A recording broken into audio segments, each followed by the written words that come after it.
sa dito. Asa rin siya? Wala. Ay, dara. Mayang hapon, kuya. Ay, may hapon sad. Anang, usapin na ko sa mga utok ko na nagunahuna ka ng Halloween sa LPC. Nabugna lang sa ako nabugdaan sa kong utok niya. Nabay ni Tok-Tok mo ka lang sa mga Halloween? Wala man, pero nakuyawan ako sa mga kalag. So far, nausaban, nindot na ba siya or kuwang pa siya ang effort? Supposed to be, kuwang pa siya, di pa siya inani, bro. We try na yearly na ko ang event na sa Little Puzzle na inanin na ko. But at least, nahimo ni mo ang mga bata nga nalingaw sa Halloween nga man, kuya. So, nindot ka na sa mga kabataan nga mainggan nyo sa nga lingaw-lingaw lang instead sa mag-computer, di ba, kuya, no? Yes. Oh, so mao na, kuya. So, puyat ya. So, thank you, bye. Bye, kuya. Bye-bye.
Nabi din sa LPC live kayo din nakakig mga tao kita mo wala.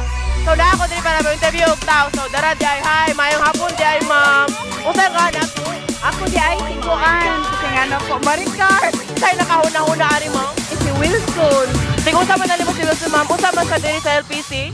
Lumulupyo na siya sa LPC nga. Kana nagmungga lang siya, giganahan lang siya. So kumusta ba rin yung lingaw-lingaw diri sa LPC ma'am? Ay, ang lingaw-lingaw kay lingaw juga ayo eh. Wa ba nang hadlok sa mga bata ma'am? Wala, sila rin naghadlok sila kung galing ko. So mao dito ma'am, salamat kasi inyo pahatag og tayo. So maro to live in LPC. Bye!